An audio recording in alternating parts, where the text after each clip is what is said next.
is happening, Magnusites? Oh boy.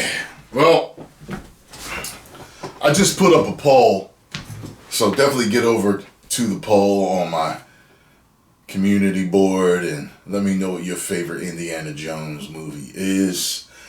I figured it out. I went back and I watched every single one of them over the past few days, and Temple of Doom is my favorite. Temple of Doom is definitely my favorite. Then comes the Grail.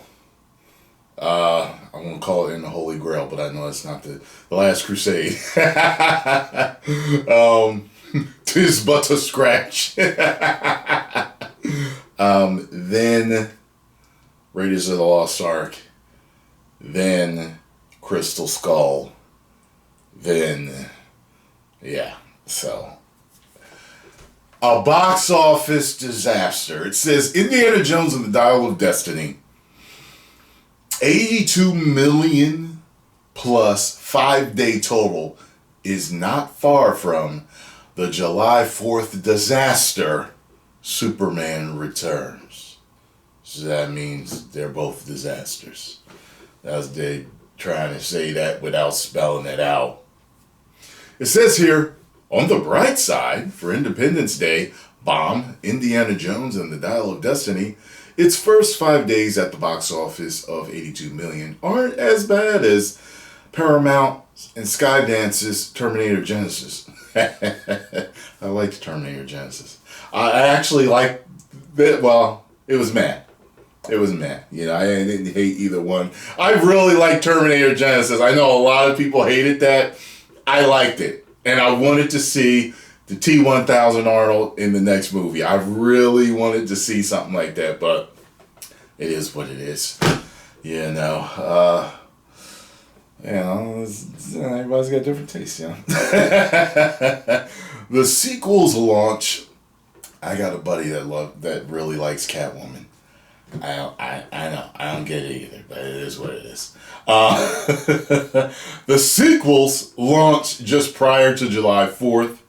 2015 left a lot of methane in the air with 42.4 million in its Wednesday to Sunday total. The attempted Arnold Schwarzenegger comeback movie ended its domestic run at 89.7 million.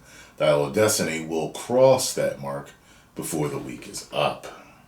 Comparingly, July 4th tentpole hits and bombs can be tricky since the holiday skips around. Sometimes studios will launch on a Wednesday and sometimes a Friday.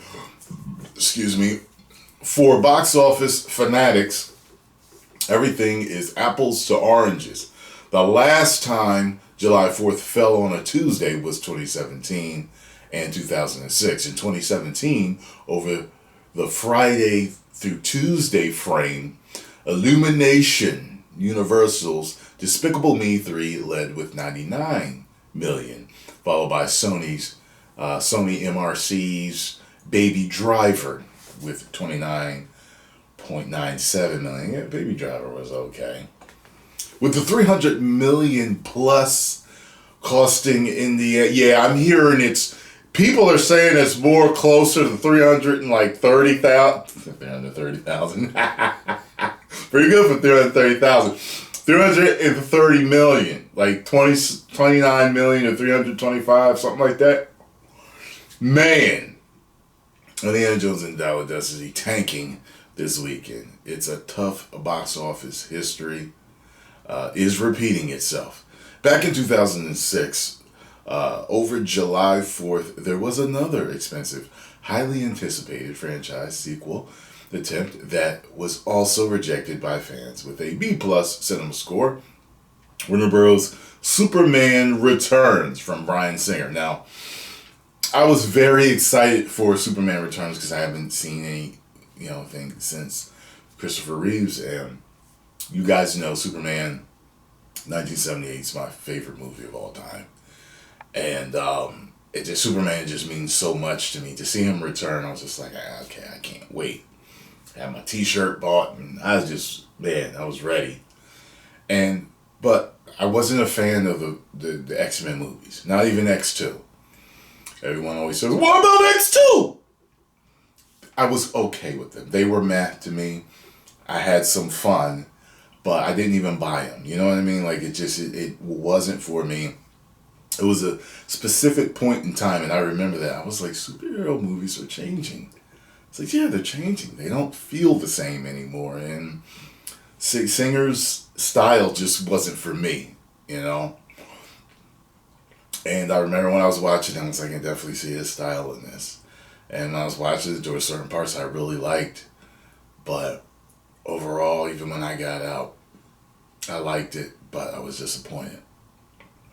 The pick cost well in excess of $220 million after endless stories of a runaway budget and Singer recreating cornfield Smallville, Kansas, and Australia. Like Superman Returns, Indiana Jones, and the Dial of Destiny clocked in at a way too long 2 hours and 34 minutes, thus delivering fewer showtimes for exhibitors. To gross more. That rhymes like the player of the game. Bars! It actually says that here. But if a movie is great, it doesn't matter. Alright? Talk to Avatar too. Okay? It doesn't matter. Alright? If it's long. Alright? It can still make money if you make a great movie. So I don't want to hear none of that. I hate when studios, I'm not coming at the deadline writer, but I'm just saying, I hate when, studios will tell somebody, well, we need it to be 2 hours. We need it to be 2 hours and 30 minutes. That's it. Like, get the hell out of here. I used to wait tables. And there's a new thing that they've been doing for years since I was in the industry. And they didn't used to do this. They drop the check before you're done eating. Before you even say if you want dessert. It's all to turn the tables. To get you out and get the next customer in to eat so that they can make more money faster. And it's what movie theaters do with these movies. You need to be 90 minutes. Alright? You need to get them in and out. We need to make the most money possible on this film. How about you make the best film you can make and then you'll make a lot of money. Talk to Mr. Cameron, please. Unlike Lucasfilm, with the first 4 indie movies, Warner had depreciated Superman from its Richard Donner highs with 1978 Superman and Superman 2. So Superman was $134.4 million, Superman 2 was $108 million. To the Krypton lows of Richard Pryor's $59.9 million. I like Superman 3. I love. Maybe it's because Richard Pryor's so damn funny. It worked for me no matter what. I had Superman and Richard Pryor in the same movie. It worked for me as a kid. Maybe, I don't know. If I was adult when I saw it, I don't know if it would have hit the same. But I loved watching it when I was a kid. In 1987's Superman 4, The Quest for Peace was swamped with a $15.6 million lifetime. Was that Coom? I've never seen that before. That pick directed by Sidney J. Fourier. Okay. All 4 films starred Christopher Reeves as the Man of Steel. Superman Returns was Singer's attempt to build out a sequel from the original Donner movies. I never knew that. I didn't find that out until I started getting online and finding out, he was supposed to be doing an impression of Christopher Reeves. I never got that from how he played him. Never. But I've heard people say, he does actually a pretty good impression of Christopher Reeves. Maybe I'll just have to go back and see it. I don't see Christopher Reeves in him. I don't feel it or anything. To me, he feels like something totally different. Paying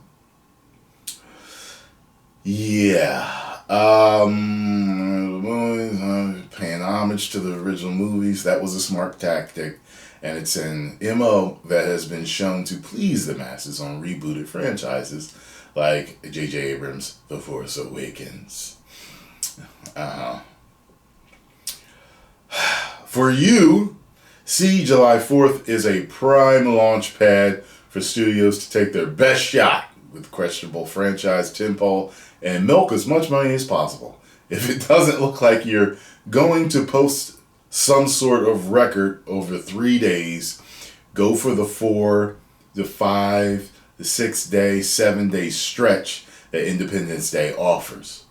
Warner's took advantage of the opportunity with Superman Returns, minting a $108 million 7-day opening.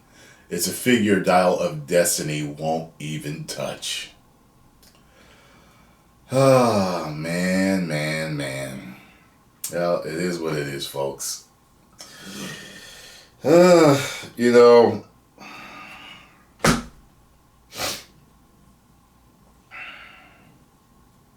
I don't know what to say. You know, they shouldn't have tried to replace him. You know, like I said, they went back to try to, rumors are they went back to try to cut out as much woke as they could. But the whole thing is you feel what they were trying to do. When I sat and I really thought about the movie later, I was just like, there's just certain aspects of it. It feels chopped up. Like, it's just, it doesn't feel like it flows well at times. That certain things were supposed to happen and not go the way that they did. But because of the rumored horrible screen tests with audiences and them supposedly killing them off and making her replace him, which is the dumbest thing in the world. What they should have did is if you wanted to have somebody take over for him, it should have been Short Round. It should have been Short Round. Short Round is probably arguably the best indie side character, period.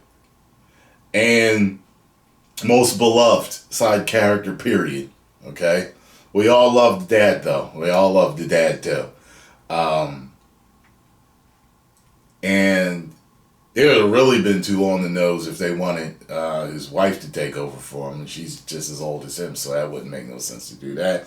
And Short Round is older now, I know. But I would, you know what? If Short Round took over, if they wrote that right, that might actually work. You know what I'm saying? Or at least have it be more like Indy taking more of a back seat, kind of like Sean Connery did. So you got Short Round now leading while Indy is, taking like the father position. That would have been cool. I don't know if Mutt would have worked. I don't know if he would have worked. I don't know. I watched it again. I didn't hate him. I liked him, but I had a meh kind of like with him. Like, yeah, he was alright. And I really like him as an actor. I think he's really good. But Short Round, that's what they should have went with if they were going to, then he just won an Oscar too for that movie. So, that'd have been something to help. But y'all want to woke everything up. Post comments down below. Let me know what y'all thought. If you enjoyed my thoughts on this, make sure you hit the like button, subscribe, and share. 10 million subscribers. Woo!